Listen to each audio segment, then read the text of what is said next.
When I was 12 years old, I had my first getaway at the Sun Prairie Public Library. And I fell in love with Stephen King and paperback fiction. And it was not a pretty building, obviously. It was housed in an old grocery store.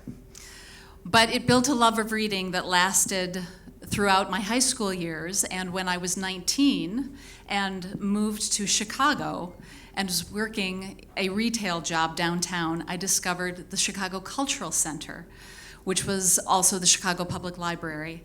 And I fell in love with this beautiful space that allowed me to get away every day. It allowed me to escape and imagine a different life. Well, I came back to Madison and I pursued my degree in history, and I spent a lot of time in campus libraries, and some of them were beautiful spaces, some of them were more like cages from time to time, but they were always an oasis and a place for me to go, especially because I wasn't living on campus and I needed to spend some time in between classes. When I finished my degree, I took off for Europe for a couple of months, and I explored some of the places that I had studied. And I was inspired by the architecture and the history and the way these buildings were just something other than real. They were magical to me. But the other thing that I realized was that these were all public spaces, and they were all available to me, a tourist, without a ticket, without a reservation.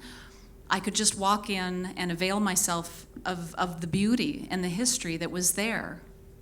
And this instilled in me an appreciation for public spaces. And when I returned to the States, I started to realize that the really beautiful, accessible public spaces here are parks and public libraries.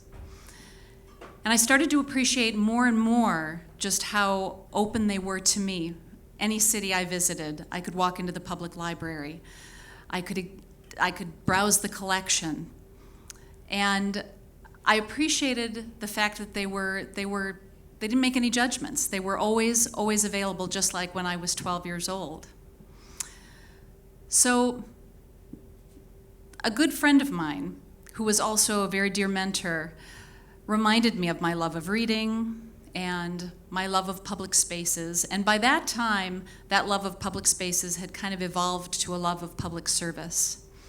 And she encouraged me to go to library school. And so I got my master's in library science. And as you know, currently I'm the director of the Dane County Library Service, which happens to oversee the Bookmobile. And if you've ever needed a little package of specialness, I encourage you to visit the Bookmobile, because it is just a wonderful little package of collection.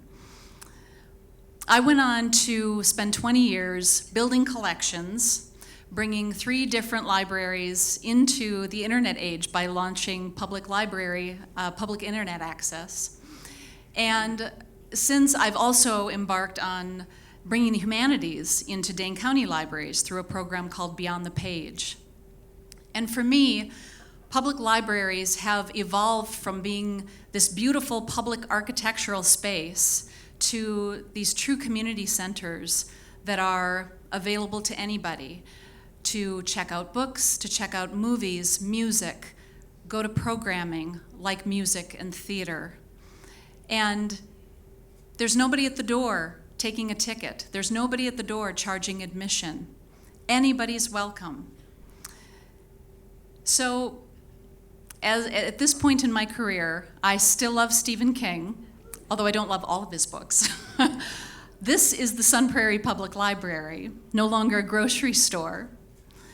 And I have a 12-year-old daughter who, when I asked, "How do you like to get away?" said, "That's easy. I go to the library and check out a book and escape." I hope you all will take an opportunity to check out your public library.